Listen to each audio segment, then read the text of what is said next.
My guest today brings a unique perspective to the hard problem of consciousness. He respects the materialistic view of consciousness and adds a quantum twist. Dr. Stuart Hameroff is an anesthesiologist and professor at the University of Arizona. He's well known for his work with quantum theorist Roger Penrose, with whom he collaborated to create a somewhat controversial theory that consciousness originates in quantum states and then interacts with neural microtubules. Dr. Hameroff received his MD from Hahnemann University Hospital, which is now known as Drexel University College of Medicine. He's practiced medicine since 1973. He served as a professor of anesthesiology and psychology at the University of Arizona, where he spent his entire professional career. He's the director of the Center of Consciousness Studies University, and he now serves as lead organizer of the Science of Consciousness Conference. Dr. Hameroff, welcome to the conversation. Thank you, Mark. Nice to be here. I was really looking forward to this when my producers told me that you were coming. I know a bit about your theory that you've worked on with Roger Penrose. And in addition, I have personally spent a lot of time with anesthesiologists who are trying to figure out the hard problem of consciousness because it's so integral to the work that you do with patients. And if I understand the theory correctly, you're combining materialistic ideas of consciousness, meaning that the brain actually still has something to do with consciousness, and at the same time, introducing the idea that quantum field theory holds that consciousness is fundamental and exists outside of the brain. So that's quite a balance. Did I get this correct? And tell the audience what it is that you're proposing if I didn't get it correct. Okay. Well, first of all, I should say what microtubules are.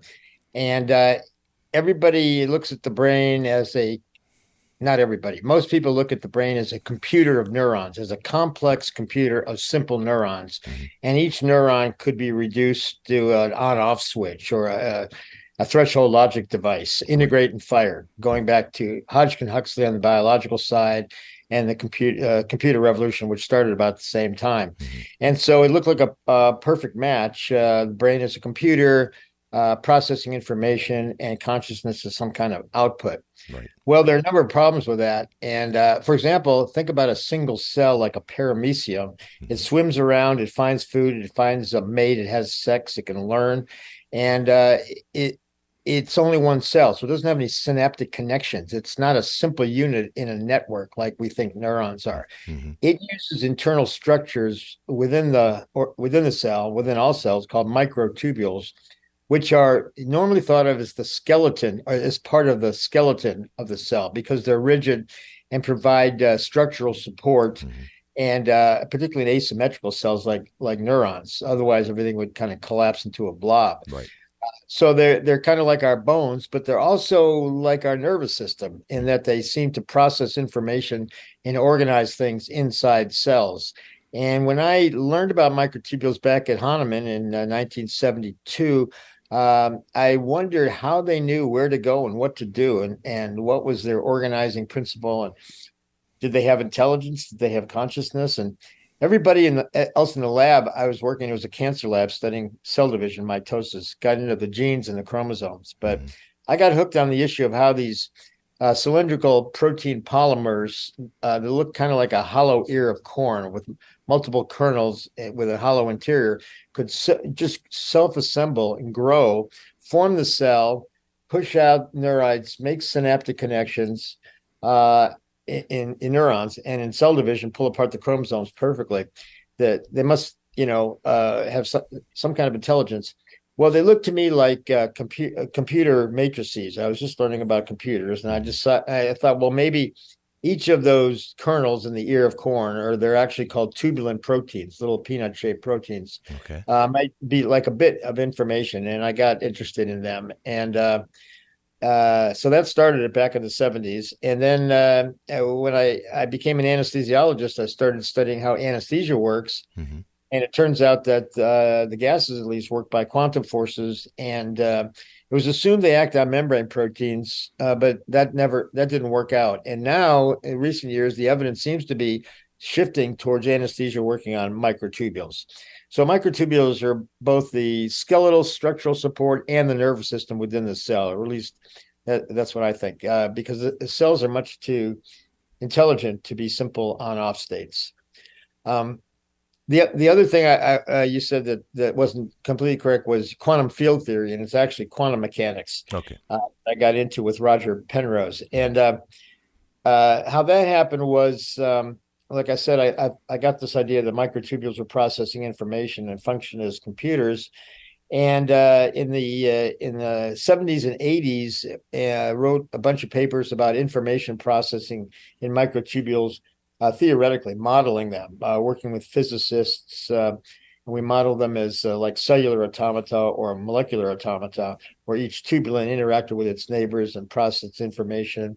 And so basically, we showed that theoretically microtubules could process information based on the biophysics that we knew, and the structural lattice of microtubules. So, and that would increase the information processing of the brain, for example, tremendously.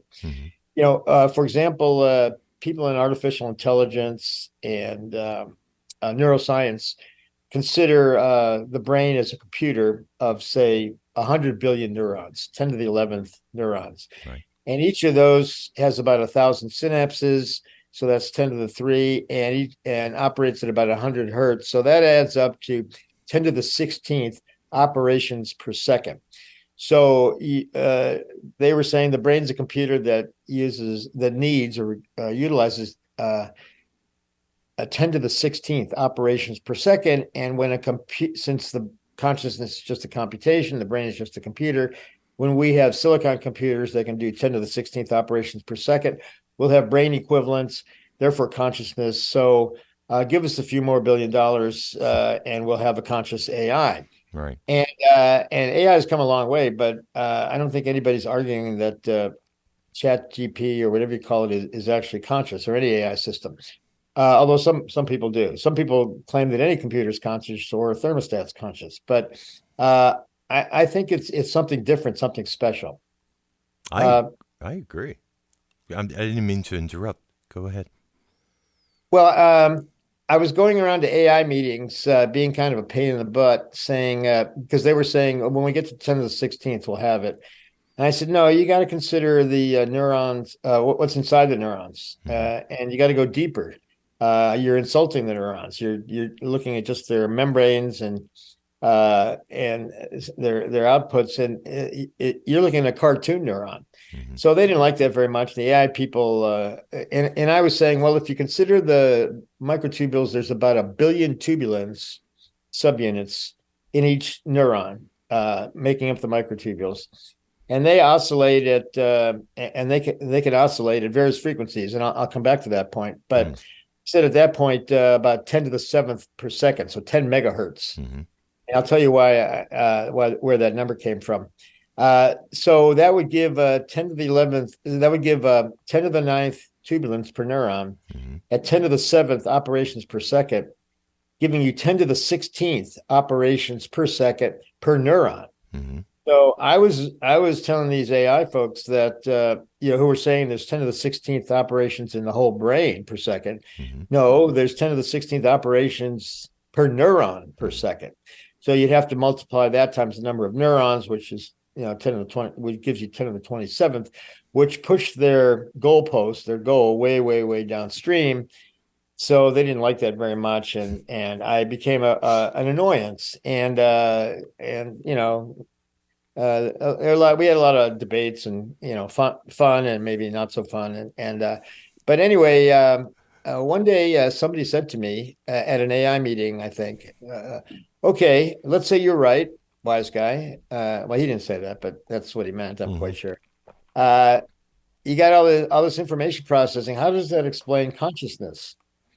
How does that explain the taste of black coffee, the color pink, the feeling of love, joy, anger, envy, blue sky, all that? In other words, the hard problem. Right. This was in probably about 1990, and so the hard problem hadn't been coined by Dave Chalmers yet, although the idea had certainly been around for a long time. Yeah. So I knew what he meant, and it kind of stunned me and staggered me a little bit. Because I realized I didn't have a freaking clue. what that was, and neither did anybody else. Right. And information processing was not necessarily it. And I had to admit that I'd become a reductionist, and I'd been called on it. And I was a bit stunned, but fortunately, this person, and I wish I could remember who it was because I owe him a debt of gratitude. He said, "You should read this book by Roger Penrose called The Emperor's New Mind." Mm-hmm. And so I did. And it's an amazing book. It was so over my head in most areas, in the physics and the cosmology and whatnot, but bits and pieces, and persevered. I got a lot out of it. And the diagrams, the drawings that Roger did by hand were just amazing and so clever. The first half was about Gödel's theorem, that a mathematical proof can't prove itself. You need somebody outside the theorem to say it's true or false. Correct. Conscious mathematician. Mm-hmm. And so he likened that to conscious understanding. For us to understand something, to know something's right, we need something outside, an outside system. Mm-hmm. And what is there outside the classical world? Well, it has to be quantum, according to Roger. And so that was kind of the conclusion at the end of the first half. And then he went into the quantum physics of the measurement problem and mm-hmm. quantum mechanics, mm-hmm. Which is a little bit different from quantum field theory. But and is what I know better, although I don't claim to know very much. I don't think anybody really knows very much still. We're working on it. Right. Anyway, he dealt with the famous measurement problem. As you know, in quantum physics, well, let me back up a little bit. The world seems divided into two realms. At our classical level, fairly large size for us. Mm-hmm. Everything follows Newton's laws of motion and Maxwell's equations. Everything's predictable. The classical theory. The classical world, the classical theory, exactly. Classical physics. It works beautifully. Yeah. And in fact, they had to figure it out till a few things having to do with relativity and quantum mechanics came along. Right.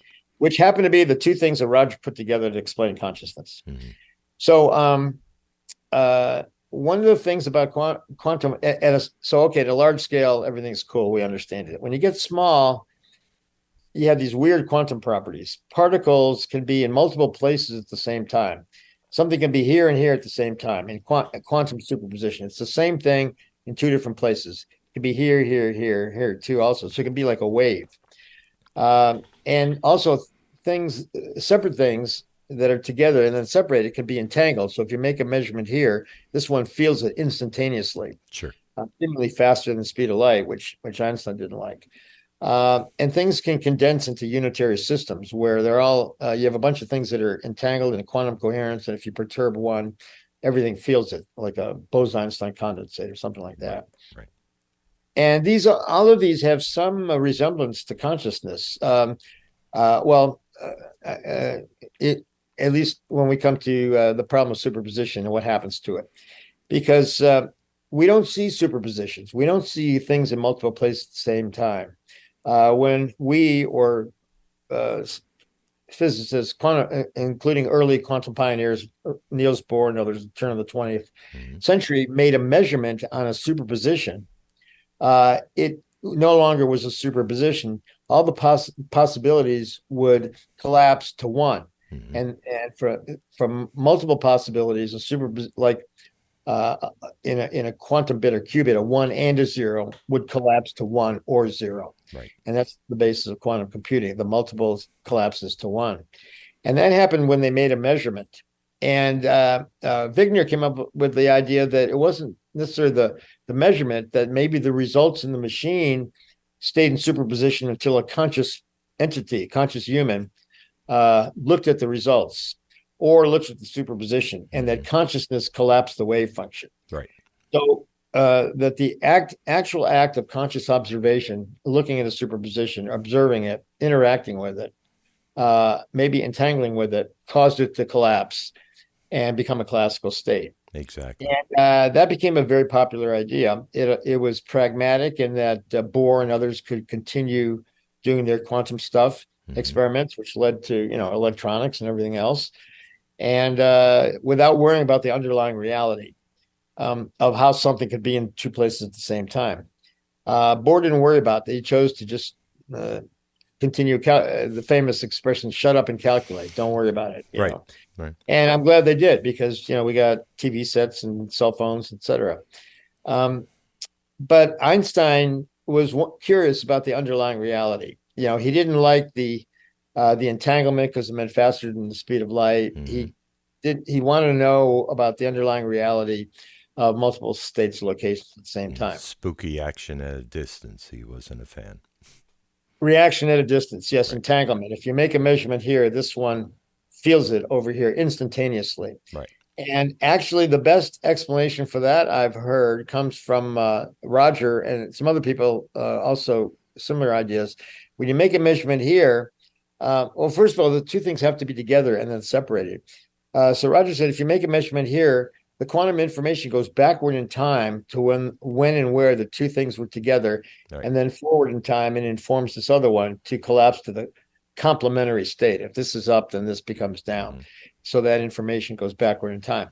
But that requires backward in time propagation, and something Roger's been talking about, and others, Aharonov and even Feynman and many others, for a long time. But only recently did Roger put it on paper in a chapter about this, what he calls retroactivity, which I think is necessary for conscious free will. Otherwise, consciousness comes too late. But anyway, I kind of jumped ahead there. Maybe we can come back to that. But going back to the measurement problem, the idea that conscious observation caused collapse became popular, but it also put consciousness outside science. There was no accounting for consciousness. There was no attempt to explain consciousness, what it was. It was some mysterious entity that caused collapse. Mm-hmm. And it's basically dualist. And there's still modern proponents of it, including David Chalmers, who with Kelvin McQueen have this modern theory of consciousness causing collapse. And they have a chapter in a very excellent book called Quantum Mechanics and Consciousness by Shan Gao. It just came out from Oxford Press a couple months ago. And Roger has a chapter. I have a chapter. There's about 30 really good chapters. And anyway, it's a good book. But Dave and Kelvin have the lead article about consciousness causing collapse, which I don't subscribe to. But anyway, it's there, and you can. But it's a dualist position.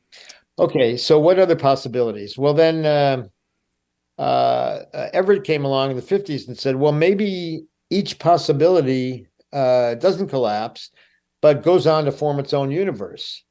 And each possibility would form another world. And this became known as the many worlds hypothesis, or the multiple worlds or multiple universes hypothesis, that and each keep bifurcating. So we have this infinite number of overlapping parallel universes. Mm-hmm. And that's actually a very popular opinion. Many physicists subscribe to that. There's a lot of sci-fi about it and so forth. But there, conservation of energy, who cares? According to them, anyway.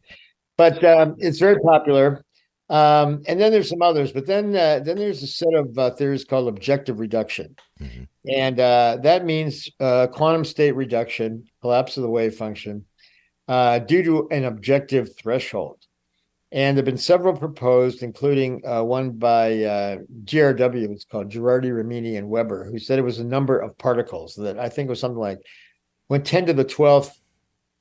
So the individual particles are quantum, and they start to aggregate. And when you get to critical number, it becomes classical. And they picked, it was kind of an ad hoc number, 10 to the 12th particles would become classical. And it sort of worked for certain things, it seemed, although it was never proven for sure. But it basically said you don't need consciousness, you don't need multiple worlds. The system will self-collapse on its own. So, that's how we get the classical world. Mm-hmm. Then a couple other objective reduction theories came along, having to do with gravity and general relativity. And Rogers is one of them. And his objective reduction was related to the general relativity of all things. So I mentioned earlier that in the late 19th century, the physicists thought they had it all figured out, except for something to do with the orbital of Mercury, which led to general relativity, and the black body radiation, which led to quantum mechanics. So that opened two cans of worms, and which remain separate because quantum mechanics and physics don't really jive. They don't mix. Right. General relativity is usually thought to deal with the large things like the sun bending space-time so that we can see a star behind the sun. And quantum mechanics deals with very small, like quantum particles. Well, Roger took the general relativity idea and applied it to very small things. So as I said, general relativity said that mass is essentially equivalent to curvature in underlying space-time metric. And this, first of all, assumes that there is such a thing as a background space-time metric, that when the universe isn't just mass floating around in a void. And this was sort of proven by Mach's principle, and then Einstein proved it with his space-time curvature idea, and predicted that stars behind the sun could be seen on Earth because the sun, the mass would cause them to curve, and we could see it. And so in 1919, Eddington did that experiment on a mountaintop during an eclipse, so he could see, he wasn't blinded, and he saw these stars that everybody knew were actually behind the sun, and the curvature exactly matched Einstein's prediction of the curvature of the mass of the sun, and that proved Einstein's general relativity. So Roger took this idea and applied it to small things like a quantum particle, an electron or a proton or something, an atom, which would have a very tiny curvature. Right. And then each particle has a tiny curvature, but a particle in two places will then be a curvature this way and a curvature this way and a curvature this way, which is a separation in underlying space-time geometry. So you can imagine that if space-time geometry, and Roger also developed these to be able to picture this or to draw it. It's hard to draw 4 dimensions and show curvatures, but so he went to 2-dimensional space-time sheets with 1 dimension of space, 1 dimension of time, just as a kind of cartoon, and then a particle could be a curvature in the sheet. And so he made these really cool drawings in Emperor's New Mind. So anyway, a superposition would be a curvature here and a curvature here, which would be a separation in these sheets in space-time. And you could imagine that if this were to continue, that each sheet or each possibility, each sheet would form its own universe, and this would lead to multiple worlds. So it just kind of gave this pictorial view of and I think multiple worlds people should embrace that, at least to illustrate what they're talking about. But Roger also said that these separations would be unstable, and they would separate for a while, and then when they reach a threshold, would collapse to one or the other. And the choice was not random, as it is when you think of collapse by observation or decoherence, but would be influenced by information embedded in the fine scale structure of space-time geometry. I would think due to gravity, Or gravity, Yeah, right. Quantum gravity. Yeah.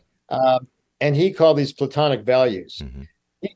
He basically, space-time geometry is another way to describe gravity, because if you have curvature, things are going to fall and go in the hole. So if space-time curves first, the mass is going to follow. Sure. Some people say the mass tells space-time to curve. You could also say space-time tells the mass where to be at any particular time. I was having that discussion with my good friend Pavel Pilkinen, and he takes the former view that the mass tells the space-time how to curve. And I said, well, so we're anyway still discussing that. I'm going to have to ask Roger what he thinks when I talk to him next. We have already gone down a serious rabbit hole that's going to need some fleshing out for those of us who are not quantum field theorists, quantum mechanics, physicists, anesthesiologists, or neurologists. Okay. And then we have a lot of listeners who do not fall into that category. So thank you for everything you brought. The first thing that I want to thank you for is for creating a line of demarcation between quantum field theory and quantum mechanics. They are two different art forms, and to present And I two don't different understand ideas. I don't really understand the difference. I'm Or a I'm a but humble recording engineer. I don't understand a lot of things. And when you get down to explaining cosmology through a lot of hieroglyphics on a blackboard that never ends, like Michio Kaku might do, I just drool. So, I leave that to smarter minds than mine. However, the idea of consciousness is not hard to understand from a personal experiential level, and it's not hard to understand from the mystical level. Oftentimes, I speak to quantum field theorists who talk about consciousness as being fundamental, outside of the brain, and informed through this thing that we call a brain, and that this entire organism, my body, including a brain, is acting like some sort of avatar in a theoretical video game, which is being controlled by some form of consciousness, whatever that is, existing outside of myself. So we're already talking about a multidimensionality in terms of this thing called consciousness. An overlap is occurring, an interaction, a spooky interaction between one form of consciousness and what I might consider to be my own personal sense of consciousness. That has been covered on this program. I've spoken to Tom Campbell, who's a NASA physicist, very interested in quantum field theory, and presents that as a theory. I've also spoken to Federico Fagin, who is the inventor of the microprocessor, the Intel 404. Wrote a book called Silicon, presents this notion that you were referring to of quantum computing as being an on-off function, okay? The gates, the silicon gate. He invented this. He also has a lot of opinions about AI. I think you two would have a fascinating conversation. But we need to break this down for the audience who has been following me down this rabbit hole of this thing called consciousness, which isn't well defined yet. I like where you're going with this whole interaction between the microtubules in the brain and quantum mechanics theory as being consciousness existing outside the brain. So let's break that down first. Do you, at this point, believe that consciousness is fundamental as the quantum field theorists do? Yes, according to quantum mechanics too. Because let me go back to what I was saying before. This quantum superposition is actually a separation in space-time geometry. And when it reaches threshold, as I said, it collapses to one or the other. Right. Now, when that happens, according to Roger, that's consciousness right then and there, at that moment, at that now instant. Mm-hmm. So you can imagine the separation. And if you believed in the conscious causes collapse, the so-called Copenhagen interpretation that Chalmers is now on, you could have consciousness coming in from the outside, not as the universe, but as some dude, some human, right, looking at it and causing it to collapse. Right. I don't believe that because I don't know. That doesn't explain the consciousness out there. It happens on its own. Mm-hmm. And when that happens, there's a moment, I call it in my lectures, Bing. There's a moment of conscious awareness when that happens. And that happens at the level of the Planck scale, which is the most fundamental level of the universe. Right. So, and that's happening ubiquitously in matter and in space-time everywhere all the time. So yeah, consciousness is out there having these proto-conscious moments. Mm-hmm. Now I say proto-conscious. Here's why. It's kind of like if you go to the symphony and the musicians are warming up before they start to play, and a musician is tuning his or her instrument, and you hear this noise. It's like it's a cacophony. It's kind of annoying even. And then they start to play, and it's Brahms, Beethoven, the Beatles, whatever, and it's music. And because the random noise and tones get orchestrated, mm-hmm. and that's exactly what the microtubules do. Mm-hmm. So these random quantum moments of consciousness get orchestrated into full, rich conscious experience like we have. Mm-hmm. Now, if you want to ask about whether there's organized conscious intelligence out there free of biology, that's a slightly different question and an important one. And I suspect there is, but that's a different explanation. And I could come up with a number of possibilities how that could be in space-time or in these polyaromatic hydrocarbons.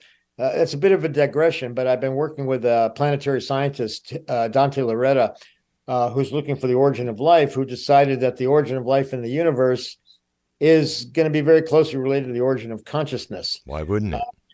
And in fact, you could ask, which came first, life or consciousness? Now, chicken and egg. Pardon me? Chicken and egg question. Is it? I'm not so sure.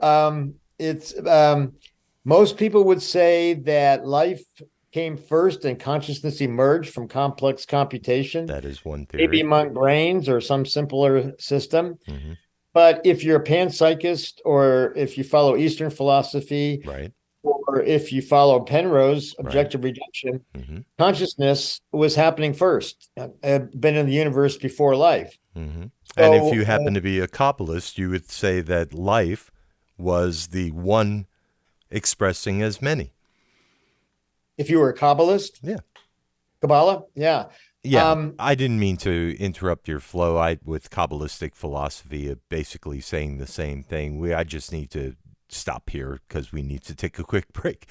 We'll be back with Dr. Stuart Hameroff in just a minute. Expanding on Consciousness is brought to you by the Monroe Institute, a nonprofit organization and leader in consciousness education and research, teaching you how to actively explore and use expanded states of consciousness, providing direct experiences that are deeply personal, uniquely meaningful, and life-changing.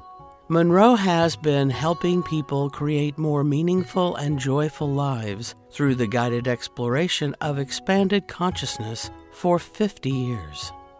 Gain the knowledge and understanding you seek to create the life you desire. Learn more about where to start your journey to expanded awareness with Monroe. Visit monroeinstitute.org or check out our Expand Meditation app, available on the App Store or Google Play. Anyway, thanks for your patience. I just wanted to throw that in there. There are so many mystical philosophies that basically echo the same thing as quantum mechanics and quantum field theory, Kabbalah being one of them. I think we have to take it seriously. Yeah, I didn't mean to interrupt. Go ahead with right. your theory. Anyway, the molecules in the microtubules that allow quantum stuff are aromatic rings, kind of like it's organic chemistry. Right. So back in medical school, back in Hahnemann, well, actually before that, undergrad, to get into medical school, you had to take organic chemistry. That's what everybody said. You got to ace it if you want. Sure. And so it was the course for medical school. And I really enjoyed it. And it was all about these aromatic rings, like start with benzene, 6 carbons. Right. And there's 3 extra electrons, and they form these clouds of electrons around the carbon. So you have a glob that's actually, since the electron clouds are delocalized, the electrons are not in any one place. Right. This is basically a quantum object. So every benzene ring by itself is a quantum object. Now, when you put it in with others and it becomes gasoline, that's different because the spacing is not properly. But anyway, in biology, these things are generally at the right distance, so they have quantum oscillations, and that's what happens in the inside the microtubules, very, very fast. Actually, this is related to the Monroe Institute, is very much into frequencies and so forth.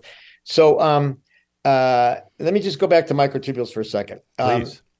My friend Anirban Bandyopadhyay, working in Japan, I started studying microtubules after reading my articles with Roger, and found coherent resonances in microtubules every 3 orders of magnitude. So if you think of the EEG, the whole brain, that's in hertz, right? Right. So he went down inside neurons and into microtubules and found not only hertz oscillations in a particular pattern spontaneously, but also kilohertz at 1,000 hertz, megahertz at 1,000,000 hertz, gigahertz at 1 billion hertz, terahertz at 1 trillion hertz.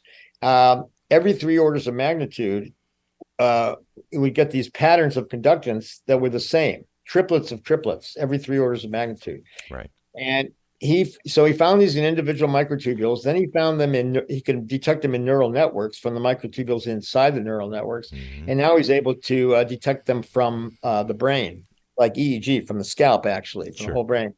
And I think that's going to revolutionize EEG in the next couple of years. So let me see if I understood that correctly. Your friend is seeing neural activity, electrical activity on the neocortex through EEG that he is attributing to microtubules oscillating. Am I hearing that correctly? Yes, although he doesn't call it EEG. He calls it DDG for dodecagram, because it's 12 orders of magnitude faster and deeper inside neurons. I like to think of it as part of the EEG, as an extension of the EEG, right, which is in hertz, and then maybe to a couple hundred hertz, but then you go to 1,000 hertz. And some people have detected 1,000 hertz, but now he's getting megahertz and gigahertz with a different type of sensor. So we'll be hearing more about that. But then it also goes into the atoms, into the 10 to the 15th. So we have this multiple scale, not multiple dimensions, not multiple worlds, but multiple scales going down inside each and every one of our neurons and all our cells, down in the case of neurons in the brain, from hertz to faster, kilohertz, megahertz, gigahertz, terahertz, petahertz, and then below that, presumably, since it's connected to Roger's objective reduction, eventually to the fine scale structure of the universe at the Planck scale. So this makes a connection between consciousness through microtubule quantum processes connecting to the fine scale structure of the universe. So if you want to be mystical about it, you could say that this fundamental space-time geometry is something like the ground of being in Eastern philosophy, and or Brahman even. And in fact, Hindu philosophy has these hierarchical levels, whereas you go smaller, at least in the 5 koshas, for example, as you go smaller, you get more and more intensely conscious, and eventually reach Brahman, according to them. And it could be that Brahman is equivalent in some way to Planck scale geometry, and we have this hierarchical system from the Planck scale up into the quantum events of microtubules. That's basically the story, I think. You have said an awful lot that I really want to unpack. First of all, I was the recording engineer of the Monroe Institute for 13 years. So reverse engineering EEG patterns of folks who were in altered states of consciousness into usable data that I could reverse engineer and create binaural beat patterns and induce like-kind experiences in altered states of consciousness. I'm giving quote unquote for the audience who can't see us, because that's a big question. What is an altered state of consciousness? If we don't even know what consciousness is, what's this label called altered state? So we need to break these things down. You also talked about the geometry of consciousness, which we can have a week-long conversation of with regards to mystical understandings of consciousness as it breaks down through these universes that the Kabbalists spoke of, or say even the Hindus spoke of, as they understand consciousness filters down from a micro or perhaps macro scale to what we are, which is a micro scale of a larger picture of this thing called consciousness and the expression of it. Kind of like a skin cell is to the hand, and becomes conscious. The irony, or the kind of the paradox, is that you're talking about, and I agree with you, consciousness at a grand scale, maybe the universe, but you get there by going smaller, and deeper and downward, because as you do that, even in the brain, you reach a level where there's quantum, and so it's no longer reductionist, but it's expansive. Everything connects to everything else, and the deeper you go, the more quantum, the more connected, and the slower the waves become. That oscillation faster. From the macro level to the micro level. They get faster going smaller. Smaller going faster. The more dense the cellular resonance and oscillation, the faster they're oscillating, is what you're saying. Well, I'm just talking about microtubules oscillations, and I Right. think that percolate. But the EEG is a collective effect of many neurons, and probably coming from the microtubules. I mean, the whole nature of EEG is somewhat mysterious. Hmm. I mean, the best explanations are that each rhythm comes from some different network, and that doesn't make any sense. But we think that EEG is actually beat frequencies coming from microtubule oscillations. That's where I wanted to go. Are these microtubules oscillating? You implied this, that they're part of a nervous system of the cell. They also are the sheath of a cell. They create a sense of containment. So it's not just a blob of, I don't know, organic matter doing nothing. Again, that has mystical implications and mystical correlations that we could go down, but I'm going to leave the mysticism alone and stick with the science for a little bit, because I was very interested in not only learning about microtubules in the brain as being a potential vortice for information to come on. You are Potential what? vortice. Vortex. Right. Or, well, vortices, because it seems like there's more than one. And you presented them as being a on-off function, like a silicon gate. And at the same time, I was watching a TED Talk that you did. At the same time, you also brought in the geometry, which was a tetrahedron shape.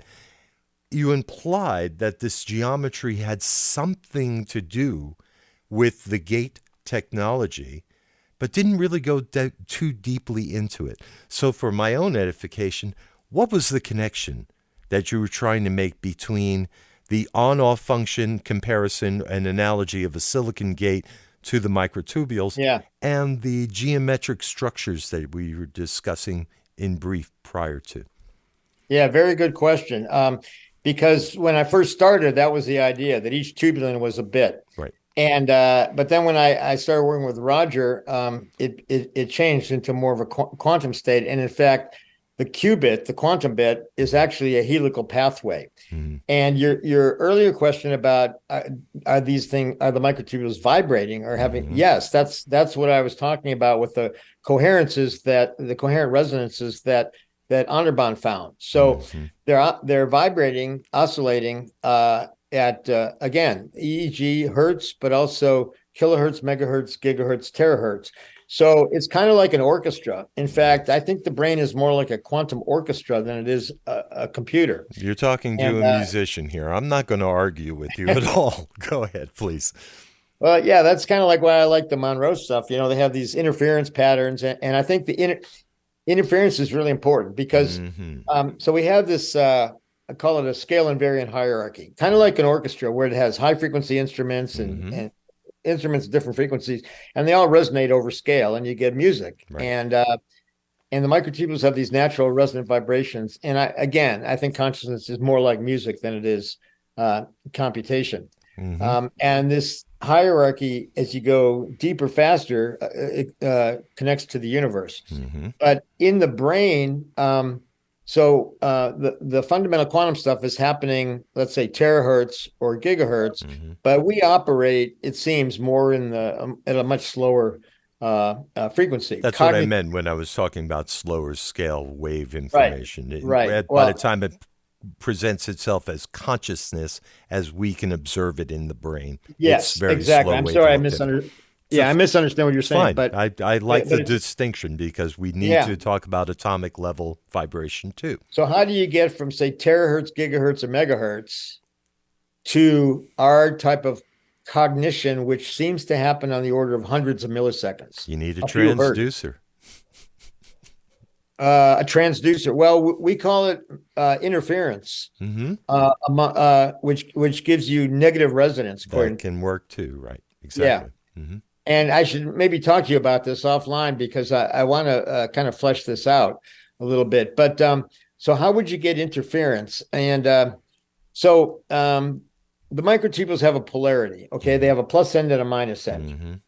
And in all cells except neurons, mm-hmm. They're all arrayed in the same direction. They're like in a round cell, they're like spokes of a wheel. They start in the the centriole, which is a really interesting thing made of microtubules, which goes outward in all directions, like spokes of a wheel. Now, in neurons and axons, and they're interrupted. Sorry, they're not interrupted. They're continuous. They go from the cell body out to the membrane. Mm-hmm. In neurons, in axons, they're also continuous and unipolar, all in the same direction along the entire length of the axon. Mm-hmm. So some microtubules can be meters long in a giraffe sciatic nerve or something like that. Really? So, they appear to be continuous. However, in dendrites and cell bodies of neurons, and only in dendrites and cell bodies of neurons, microtubules are interrupted. So they're broken, and they're mixed polarity. So you have one going this way, one going this way, and then this way, this way, this way. So they're in these anti-parallel networks. That would imply the causation for a cancellation principle, right? Yes, because they're going to also, because they're all in the common voltage field from the neuron. Right. They're going to have slightly different energies because one's going to be aligned and one's going to be up. Is there a differential present that you differential? Can between when the cancellation occurs, there's usually a differential, which is how binaural beats work. You mean the difference in the frequencies? Yes, that's what I meant. Yes. Well, we are hypothesizing that, and we propose that, and it would stand to reason because they're going to have slightly different energies and slightly different frequencies. Right. So, for example, if they're oscillating, if the dipoles in the microtubules are oscillating at say 10 megahertz, right, and one of them's at 10.000 megahertz, and one's at 10.004 megahertz, whatever. I'm not sure I have the right number of zeros. That would give you 40 hertz EEG right there. Yeah, by conversion. Right. Great. Right. So that's how we think we get from the megahertz to the kilohertz and the hertz. I love where you're going with this, but again, I'm an artist. I do consciousness research. Yeah, but you're a sound engineer too. Yes, I am. And I've been involved in reverse engineering consciousness, or at least we can be measured in order to invoke like kind of experiences. So we've been covering an awful lot of depth, and I'm sure this is going way over the head of most people in the audience, but I love where you're going. And the fact that you brought vibration and oscillation into the picture makes my ears perk up. We could have a very long discussion about this off camera, but I want to be very, very respectful of your time. Let me just say a couple things. Yes. You mentioned psychedelics. Oh, you mentioned altered states. Yes. And I would say if you go back to the frequency hierarchy, we're normally in the hertz range. Mm-hmm. And I think when if you are in an altered state, I think your consciousness moves to faster frequencies. Like a phase relationship. Pardon me? Like a shift in phase relationship. Yes. Yes. Yes. Mm-hmm. And as you go, this is all by this one equation where collapse occurs. So as you go faster, it involves more and more brain. So you have more microtubule, more and more content, right, and a faster rate of conscious moments. Mm-hmm. And it may interfere to give us, more commonly appreciated ones. But I think that is what an altered state actually is, shifting to a higher frequency, more content, more quantum, more non-locality, more expansiveness, interconnecting with other people and the universe at large. So that's what happens with altered states. I'm in agreement with you. And knowing what you just said, I would like for you to define the other obvious question. How do you define consciousness? Well, I could. It's a bit of a cop-out, but I would say quantum state reduction, collapse of the wave function, is consciousness. Now, you could define it in terms of a bunch of words mm-hmm. that, like phenomenal experience, mm-hmm. qualia, subjectivity, mm-hmm. Awareness, right? Phenomenal, right. Blah blah blah. Right. Or you could define it as what goes away with anesthesia and comes back when the patient wakes up. Yeah, that's my definition. On-off kind of function. Well, on-off, but it's more turning the music on and off. Let's put it that way. Well, let's get back to that orchestra analogy because my ears perked up when you use that as an analogy, and it makes sense. This musician, however, knows that the orchestra is tuning to A440, and What you perceive as cacophony, I perceive as a baseline, which allows me to discern the individual harmonic structure of each instrument. Using the same baseline frequency of 440 hertz that allows my ear to say, that's an oboe, that's a tuba, those are violins, those are violas, that's a cello, that's a bass frequency. They're all attempting to tune A as the note, but my ear doesn't hear cacophony. It sounds like music to me, just playing one note though. So that shows you something about the difference of perspective given, how do I want to say this? The old model of consciousness, which is sensory awareness, cortical stimulation, and memory, a compendium of those three. I have been a musician my whole life. I know the note A. I know the sound or harmonic structure of each individual instrument, and that is stored in my memory. So when I get this cacophony, quote unquote, that most people hear, I hear music. And I get to hear each individual instrument. And it allows me to create a sensation or an experience of an orchestra tuning and resets my brain, preparing me for a flood of notes with a lot of spaces and that people perceive as music. Just to give you a slightly different perspective there. So it's a difference in consciousness, right? And I wish I knew more about music. I love music, but I wasn't very good at it when I tried playing the piano when I was a kid or guitar. But so thank you for that. I didn't realize that. And well, it's just my experience. I don't know what another musician would tell you. They might think it's cacophonous. You know, my physiology professor once said to me, "One man's noise is another man's lifetime." There you go. Right.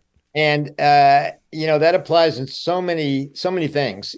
For example, you can measure noise inside neurons. You can measure electrical activity inside neurons that is actually isopotential, that exactly correlated 50 microns away in these pyramidal neurons that are very, very long. They're actually oscillating, and they call it noise. And now we know it's probably coming from the microtubules, at the slow end of the microtubules.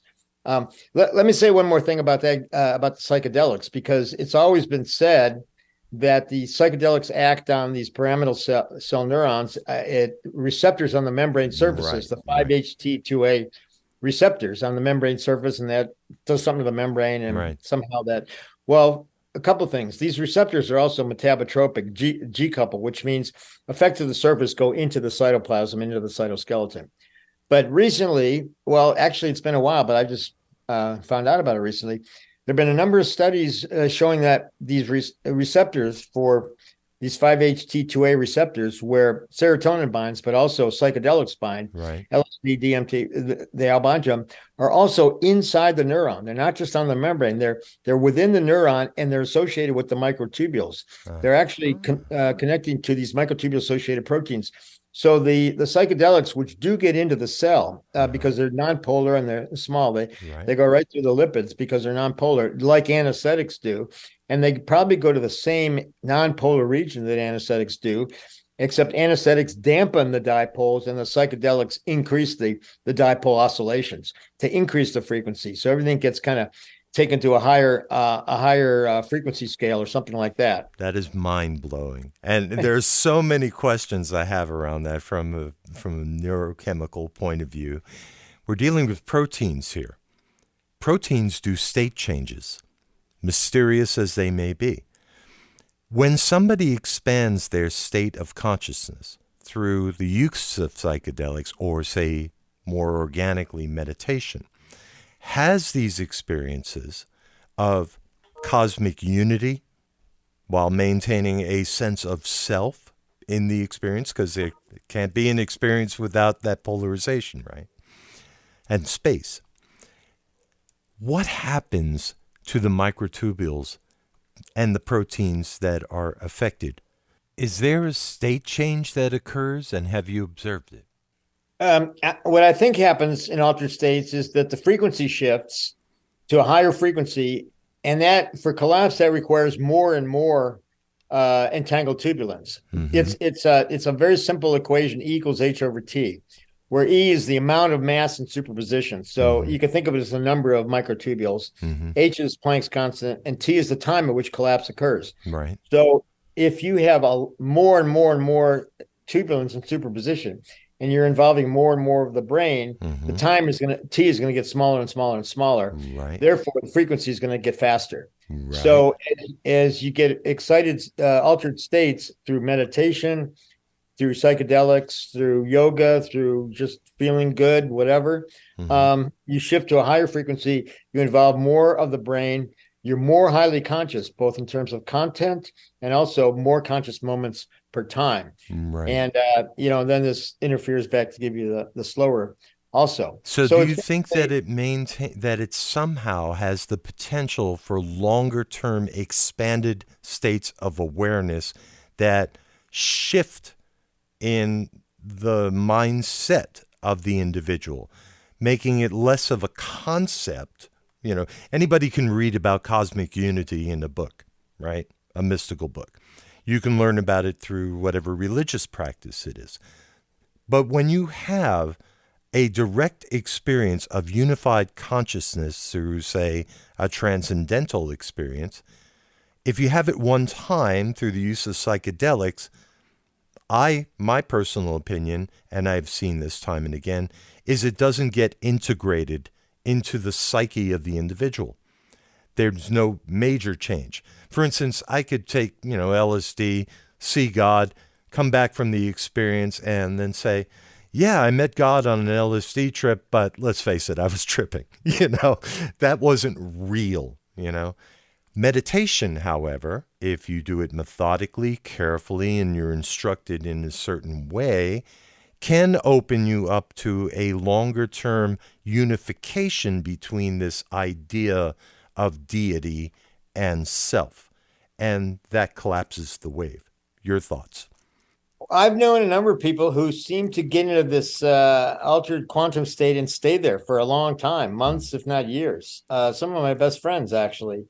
In fact, in a couple of cases, they contacted me because this has happened to them, and they say, "Can you explain this?" Right. And we became friends for other reasons. Right. So I think it can happen for sure. And I think as you go again deeper into this fine scale structure, faster, deeper, it's even possible that when that keeps going, when the body dies and you're in space-time geometry, right. And stay entangled as a quantum soul or something like that. Right. I don't rule out the possibility of afterlife or near-death out-of-body experiences because, until we know what consciousness is in the brain, we can't rule it out of the brain, as we've been saying. Right. And I think even, reincarnation and stuff like that is possible because when the brain stops working, and consciousness seems to be the last to go, by the way, because it's the quantum is very low energy, and there's pretty good evidence for end of life brain activity when everything else is stopped, and then there's this burst of gamma for that you can detect for 30 seconds to a couple minutes in some cases, and presumably that's a near-death experience, or maybe the soul leave the body, and sure, we don't really know. No. But there is evidence for it. And again, I think consciousness can exist at different scales of the universe, astral projection.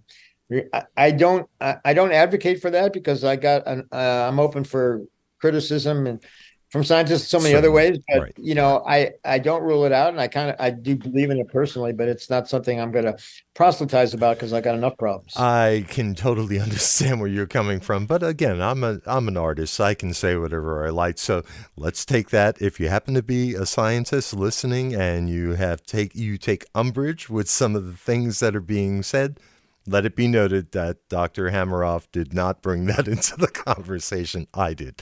On the other hand, I do say it, so I do stand by. I don't think you can rule it out. I don't claim any evidence for it. I consider you to have a very open mind, and that makes you a true scientist, in my opinion. So lastly, you've written books on this knowledge, and you continue working with great minds on the hard problem of consciousness through the Science of Consciousness Conference. My last question is, my first question about this is, how do I get to be a fly on the wall during these conferences? Because I know a lot of people would be very interested in knowing. Well, our next conference is in Sicily next month, end of May. The Science of Consciousness. We alternate the Science of Consciousness conferences between Tucson in even-numbered years and elsewhere at odd-numbered years. Mm-hmm. And this year it's in Taormina, Sicily, mm-hmm. in Italy, mm-hmm. Which is a beautiful place. It's organized by Riccardo Manzotti, Pietro Perconti, and Antonio Cella. And with my, I'm involved also, and it's going to be a really good conference. And coincidentally, Taormina was featured in this TV show, The White Lotus. I don't know if you've ever seen that, but it takes place at this fancy resort. And the first season was in Hawaii. This past season was in Taormina. So it showcased the town, which is absolutely gorgeous. You're on the slopes of Mount Etna and ancient Greek and Roman ruins and beautiful beaches and mountains and fantastic food. So was that an invite? Do I get to come to Sicily and attend the conference? Unfortunately, it's sold out, believe it or not. I do believe it. It's not being broadcast. It'll be recorded and posted online somewhere at some point. But then the next year we'll be back in Tucson in April 2024. Mm-hmm. At the Ventana Canyon Resort, which is another beautiful place. Well, I would love to be able to attend at one point or another. My second question around that is, what do all these great minds have in store for us in the future? It sounds like you guys are all converging to come to an answer as to the hard problems of consciousness. Where does the conversation seem to be headed in that circle? Yeah, well, that depends who you ask.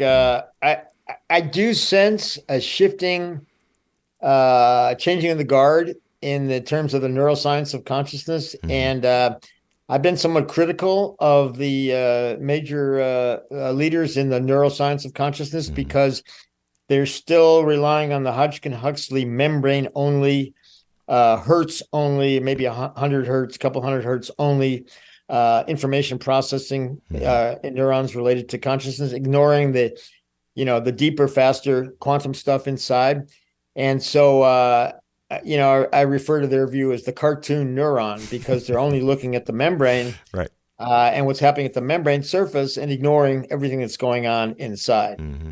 And I think that's a big mistake. We've had the Hodgkin-Huxley a neuron equals threshold logic device on-off state for 70 years, mm-hmm. and it's time for a change. And I think we need a paradigm shift. I wrote a paper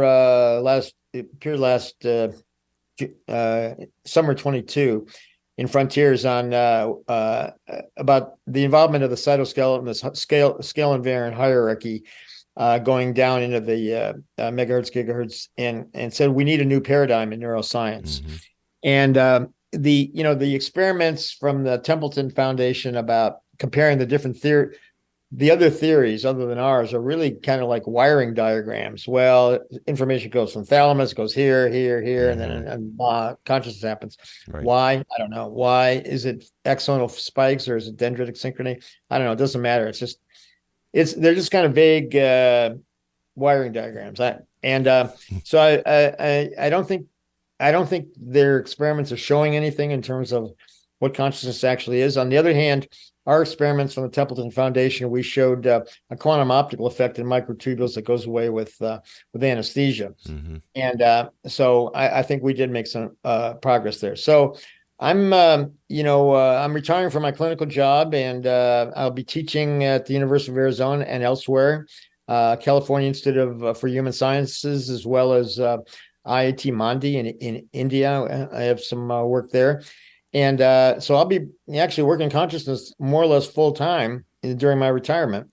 And I intend to push this because I think we're on the right track. And I think the neuroscience of consciousness with their cartoon neurons have led us astray into a dead end. So some of us are going down a productive rabbit hole and some of us are in a dead end. Uh-huh. I like to think that I'm in the productive rabbit hole end, and I can just leave it at that. I have to agree with you. I think there's a lot of fodder in what you're presenting. I love where you're going. So I'm going to just leave it at that because I'm not a scientist, I'm an artist, but I've been part of the conversation for a long time, and I love where you're going with it. Let me first thank you for your time and for asking the deeper questions about consciousness, for having the courage to go against the grain, and for sharing your theory with us. I hope you'll come back and update us from time to time, because where this conversation goes from here could be a very long conversation. And off camera, I had said, well, there's no rest for the weary regarding your retirement. I'd like to rephrase that by saying there's obviously no rest for the curious. Thank you for being curious. Well, thank you, Mark, and thanks for your great questions and interview. I enjoyed that a lot. Be certain to tune in again to Expanding on Consciousness to become informed on the fascinating field of consciousness studies and its applications. The views and opinions expressed in this program are those of the guests and the host. They do not necessarily reflect the official policy or position of the Monroe Institute. Expanding on Consciousness is underwritten and produced by the Monroe Institute, copyright 2023, and is broadcast by permission. Reproduction or redistribution without the express written consent of Monroe Institute is prohibited by law. For more information about Expanding on Consciousness, visit our website at monroeinstitute.org or connect with us on the socials. Thank you for listening.